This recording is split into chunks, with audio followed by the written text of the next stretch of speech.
Bonsoir à toutes et à tous, très heureuse de vous retrouver sur Monaco Info pour votre journal. Tout de suite, le sommaire. À l'occasion de ce week-end prolongé du 15 août, les professionnels du tourisme espéraient voir une forte affluence dans leurs établissements. Et même s'il n'est pas mauvais, le bilan à Monaco, vous le verrez, est tout de même mitigé.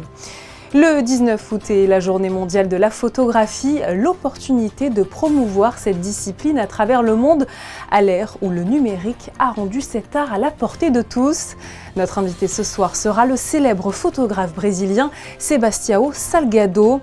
Il a fêté en 2024 ses 50 ans de carrière. Désormais, objet d'études scientifiques, la méditation apparaît comme un recours efficace contre le stress en ces temps d'incertitude et de changements brutaux. Séance d'essai avec une professionnelle qui exerce en principauté dans quelques instants. Nous vous proposerons ensuite un voyage en Belgique tout en restant à Monaco avec un restaurant qui a ouvert il y a seulement quelques mois, son nom Smakelijk. Et pour finir ce journal, moment d'émotion avec l'incroyable travail de l'association Chiens de Cœur. Le meilleur ami de l'homme rend visite aux personnes âgées dans les EHPAD de la Principauté. Ce lundi referme le long week-end de l'Assomption. Le 15 août est connu, c'est vrai, pour être le moment le plus chargé en touristes de l'été. Mais la météo capricieuse et la fréquentation en demi-teinte semblent témoigner d'un week-end contrasté. Alors qu'en est-il vraiment à Monaco? Les touristes étaient-ils au rendez-vous et les commerces ont-ils fait le plein? Théo Schumer et Thomas Deus dressent pour vous le bilan. Sur le port Hercule, où plusieurs activités estivales sont proposées, les touristes semblent bel et bien au rendez-vous. Le quai est comme pris d'assaut à la fin de ce long week-end qui a pourtant connu une météo capricieuse, mais pas de quoi décourager les touristes qui avaient tous de très bonnes raisons de venir en Principauté. Bonjour, d'où est-ce que vous venez? De Rennes, en Bretagne. Qu'est-ce qui vous a amené à Monaco? Les voitures. J'ai trois hommes bien fans de voitures et ils espéraient voir JMK. Miami. Miami. Yeah. Oh. And why did you come here in Monaco? Just visiting. Yeah. For how long time? Just one more day. On passe juste le dimanche ici et après on repart. On voulait visiter le palais et le musée scénographique. Au kiosque d'information des visiteurs, ce week-end de l'Assomption ne s'est pas plus démarqué que les autres. Le bilan est timide. Le week-end, généralement, à Monaco, il y a beaucoup moins de monde qu'en semaine. Et généralement, les gens ils préfèrent venir en semaine, surtout le dimanche. Comme il y a pas mal de restaurants et de magasins fermés, les gens ils viennent pas trop à Monaco, ils restent plus où ils sont logés, donc vers Nice ou Menton. Donc en ce moment, on n'a pas tant de monde. À part à midi, c'est vraiment le pic d'affluence. Ils viennent d'où en majorité? Un petit peu de partout? Oui, on a beaucoup d'Espagnols, d'Italiens ou sinon Nord-Américains. C'est ce qu'on voit le plus en ce moment. Du côté du Larvoto, l'avis des commerçants est aussi mitigé. L'affluence était beaucoup plus élevée en juillet qu'en cette mi-août et en comparaison des années précédentes. Seul un endroit affiche toujours complet, quelle que soit la météo, le centre de plongée. Week-end complet, donc en plus on avait un stage d'apnée et à la fois aussi de la plongée bouteille et donc tout le monde était ravi malgré un petit peu le temps et très très bonne affluence. Le bilan du week-end de l'Assomption est donc à double tranchant. Si les quais et les ruelles de Monaco semblent prises d'assaut par les touristes, le constat n'aura pas été aussi positif qu'escompté par les commerçants que nous avons rencontrés. Reste à savoir si le bilan global de l'été inversera la vapeur. Ce 19 août, je vous le disais en titre, nous célébrons la journée mondiale de la photographie, l'occasion de rendre hommage à cet art qui capture la beauté et les moments précieux de notre monde.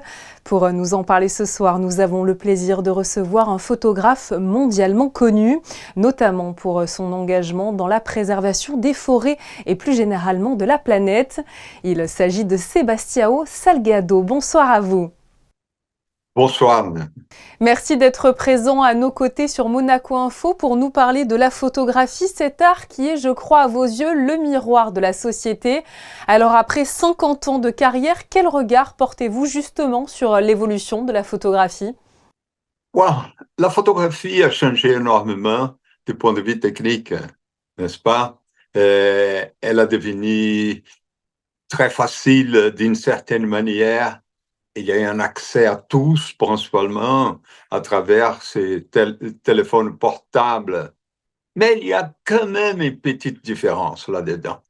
C'est que la photographie, elle est faite avec des caméras, par des photographes. Elle a un caractère de mémoire de la société. Et ce qu'on fait avec nos téléphones portables, c'est un peu différent quand même de la photographie. Ce qu'on fait avec le téléphone portable, c'est simplement un langage de communication à travers l'image. On a l'impression qu'on fait de photographie. Non, on fait des images pour communiquer, mais elle n'a pas les côtés mémoire que la photographie a.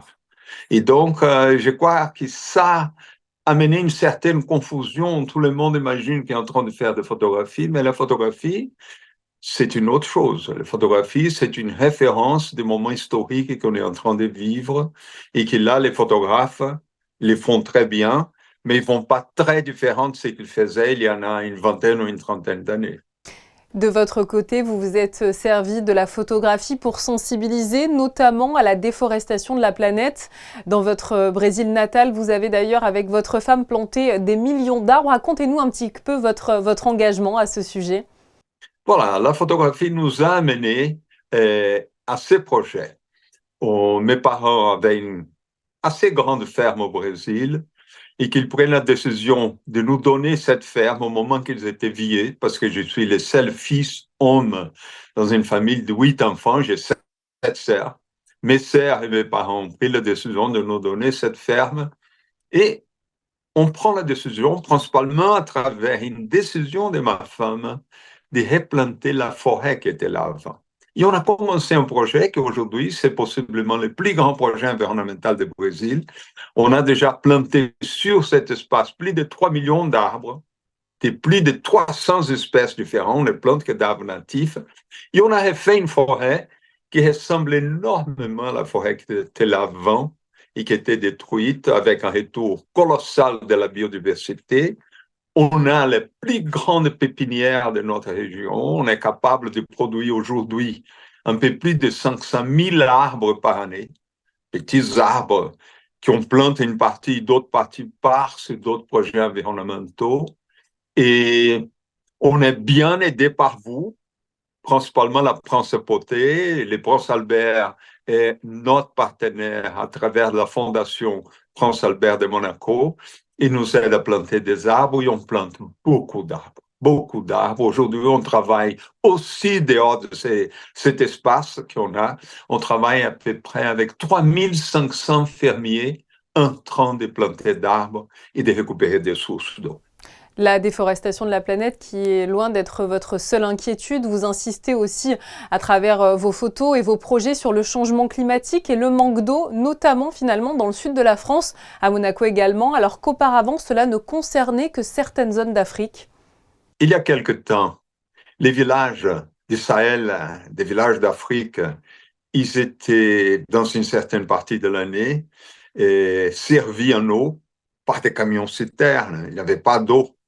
Mais on ne connaissait pas ça en Europe. Maintenant, ici où je suis en train de prendre des vacances, en Provence, au sud de la France, il y en a aussi pas mal de villages qui sont aujourd'hui servis en eau par des camions citernes. Donc, c'est une chose qu'on ne connaissait pas. On sent une montée de la sécheresse, une réduction d'un système de pluie. Les systèmes de pluie changent énormément. Et vous savez, avec la destruction des forêts qu'on a provoquée dans la planète entière, on a perdu énormément de séquestration de carbone parce que les arbres sont capables de récupérer l'émission de carbone qu'on émet à travers de la photosynthèse. Les arbres sont capables de garantir la vie de la biodiversité. On est en train de perdre la biodiversité à une vitesse énorme. Et les arbres sont capables de fixer l'humidité au sol et garantir les sources d'eau et garantir les ruisseaux. Donc, on est dans un point très important dans la vie de la planète où on prend une décision et on commence à replanter des arbres, refaire les forêts. Et on a une garantie de la survie plusieurs espèces de la planète, inclus la nôtre qui est menacée, ou ça sera très difficile. Monsieur Salgado, ça sera ma dernière question. Vous êtes membre depuis 2016 de l'Académie des Beaux-Arts. Vous avez reçu d'innombrables récompenses. La dernière vous a été décernée par la World Photography Organization, basée à Londres.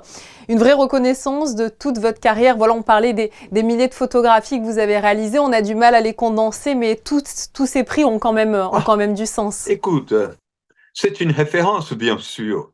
Si on vous donne un prix, c'est parce que vous avez un corps de travail qui correspond à ce prix.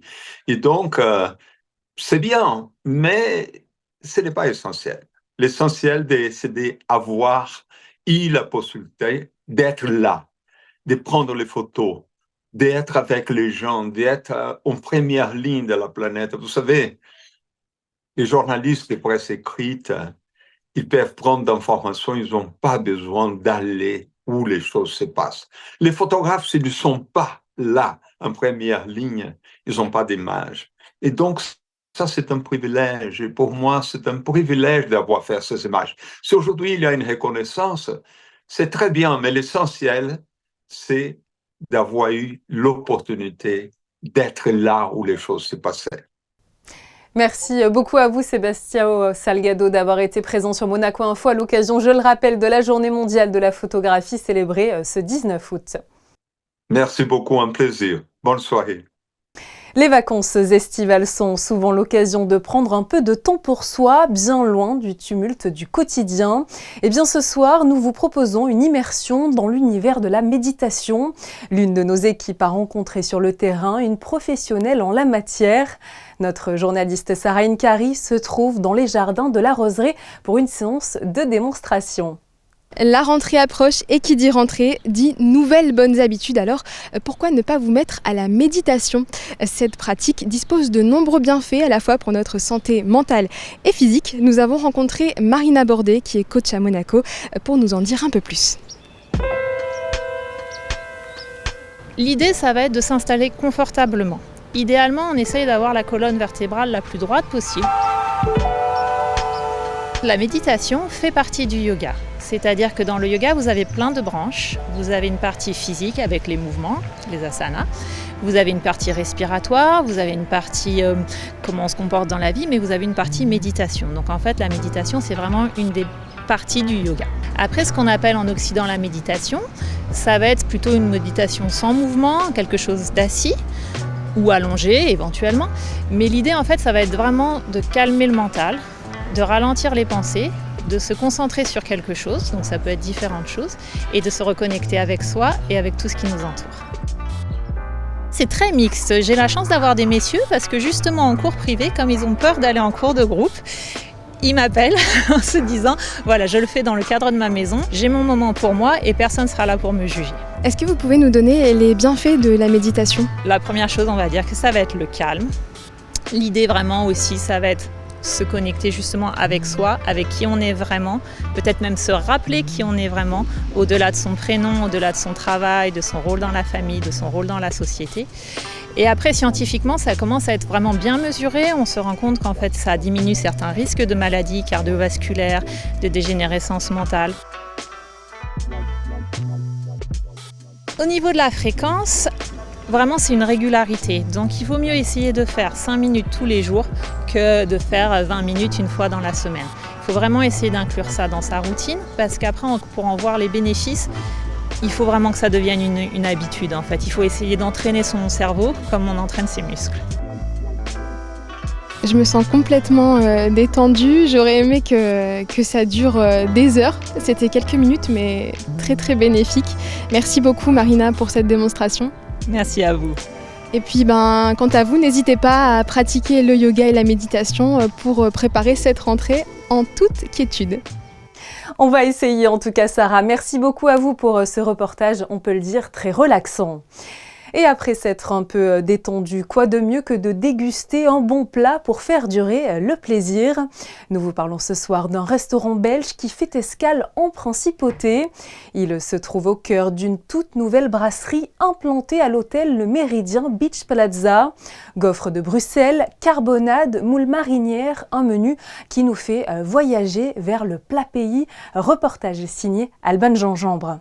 Retenez bien son nom car vous risquez d'y retourner. Cette nouvelle brasserie met la culture belge à l'honneur. Plats, décorations, musique, tout ramène à la Belgique. La Belgique a un capital sympathie énorme. On a voulu faire le pont entre la brasserie française et la brasserie belge où vous avez des dénominateurs communs qui peuvent être l'entrecôte, le tartare, le foie gras qui sont présents dans toutes les brasseries. Donc on a vraiment voulu proposer une cuisine authentique belge mais qui est hautement gastronomique et surtout avec un esprit belge qui, on ne se prend pas au sérieux mais on fait les choses sérieusement. Cette brasserie belge, c'est une première à Monaco, une stratégie sans appel pour satisfaire la communauté belge de la principauté. Premièrement, il n'y avait aucune offre belge à 200 km à la ronde, voire plus encore que 200 km à la ronde. Deuxièmement, une communauté belge très active à Monaco avec plus de 1300 membres actifs des Amitiés belges de Monaco. Et enfin, une gastronomie qui est ouverte à tout le monde, qui est simple et qui en même temps est très goûteuse et savoureuse. Et des saveurs, il y en a. Carbonade en plat principal, gaufres de Bruxelles en dessert, un menu qui donne l'eau à la bouche. Notre plat phare, c'est le vol au vent. Le vol au vent qui est un feuilleté avec de la volaille, avec de la crème et un sabayon, servi bien sûr avec des frites cuites à la graisse de bœuf. Smakelik, bon appétit en néerlandais, savoure le succès d'un lancement réussi. Eh bien en tout cas, cela donne faim. Tout autre chose à présent, alors que la période estivale bat son plein, le CHPG fait face à une pénurie de sang. Le nombre de dons a considérablement chuté avec une baisse de 16% en juillet et de 41% rien que pour début août. Je vous rappelle que donner son sang est un geste simple et rapide qui ne prend qu'une petite heure environ. Pour prendre rendez-vous, il suffit de se connecter à la plateforme Monaco Santé ou d'appeler le 97 98 98 20. Chaque année, ce sont entre 4500 et 5000 poches de sang qui sont nécessaires pour répondre aux besoins des patients monégasques. Avec un seul don de sang, ce sont 3 vies qui peuvent être sauvées. Alors que le tout premier match de la saison a eu lieu ce samedi 17 août pour l'AS Monaco FC, victoire 1-0 contre Saint-Étienne, les supporters monégasques peuvent rencontrer durant l'été les joueurs rouges et blancs. Et c'est Christian Mawissa, le nouveau défenseur monégasque, qui sera présent ce mardi 20 août. Rencontre prévue à partir de 18h au village AS Monaco sur le port Hercule pour une grande, évidemment, séance de dédicace. Et le lendemain, je vous informe que c'est Norbert Siri, auteur du livre des 100 ans de l'AS Monaco, qui sera présent sur le village rouge et blanc. L'écrivain et historien du club sera disponible dès 18h pour présenter et dédicacer son ouvrage. Je vous rappelle que le village AS Monaco est ouvert tous les jours jusqu'au 25 août entre 16h et 22h30. L'entrée y est libre et gratuite. Si vous arpentez les ruelles de la Condamine ces jours-ci, sachez qu'une nouvelle exposition est installée à la galerie L'Entrepôt. Le projet s'appelle My Art Goes Boom. Comme chaque mois depuis 70 éditions, il rassemble les œuvres de plusieurs artistes. Et le principe est simple, chacun son univers, c'est la liberté de créer qui est mise à l'honneur. Une exposition à découvrir en ce moment même à Monaco. Et si les animaux pouvaient aider à soigner les personnes âgées en plus de les réconforter, c'est tout l'objectif de l'association Chiens de Cœur qui organise des visites dans les EHPAD monégasques depuis 2013. Théo Schumer, Alexandra Marangoni et Camille Caloni les ont suivis ce matin au centre Régnier 3. Et attention, c'est à craquer. Le bonheur n'est jamais très loin. Amenez quelques chiens très câlins, attendez de jolis rayons de soleil et le tour est joué. Cette recette à succès, Chien de Cœur l'a bien comprise, ça fait déjà 11 ans qu'elle existe. On a commencé l'association avec des gens qui avaient l'idée qu'on pouvait faire quelque chose en principauté pour des aînés. Et on a commencé l'association il y a 11 ans. On rend visite chaque semaine dans un des établissements de la principauté, ou bien la Quiétudine, Cap-Fleuri, Hector Otto, Guillaume ou Bellandro de Castro. Et on vient ici chaque 2 semaines le matin au CR3. Et on vient d'agrandir le service qu'on donne donc avec nos visites. Et au CHPG, le service de la psychiatrie nous a demandé de les visiter aussi avec nos chiens. Donc on est fiers quand même qu'il y a cette confiance entre l'hôpital et nous. Une confiance réciproque entre l'association et le CHPG qui dure depuis 2014 et qui rend très fière la direction. Je souhaite vraiment mettre à l'honneur le partenariat qu'il y a entre le CHPG et Chiens de Cœur et qui mènent ces actions bénévoles, comme leur nom l'indique, avec beaucoup de cœur et beaucoup de dynamisme, parce qu'elles sont extrêmement précieuses pour nos patients. Donc je voulais dire un grand merci.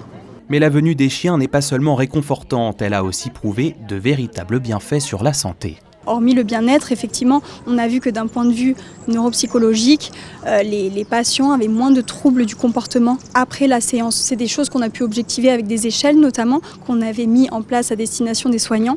Et effectivement, on a eu des résultats après la séance et dans le temps aussi. Les bénévoles et leurs chiens se font de plus en plus nombreux, mais les nouveaux venus sont toujours les bienvenus pour continuer d'apporter du bonheur avec l'association Chiens du cœur. Des images qui font en tout cas chaud au cœur. À présent, faisons un point sur la météo de demain avec Sarah Inkari. Alors, quelle est la tendance pour mardi? Bonsoir à vous. Bonsoir Julia, bonsoir à tous. Bonne nouvelle pour celles et ceux qui sont encore en vacances. Le soleil sera au rendez-vous demain et les températures resteront supportables avec une moyenne de 22 degrés le matin et 28 l'après-midi. Enfin, n'oubliez pas les Bernards de votre entourage, ils seront à l'honneur ce mardi. Ce journal touche à sa fin et pour le clore, nous vous proposons cette journée mondiale de la photographie, une sélection des plus beaux clichés réalisés par les photographes de la direction de la communication. Très belle soirée sur Monaco Info et à demain.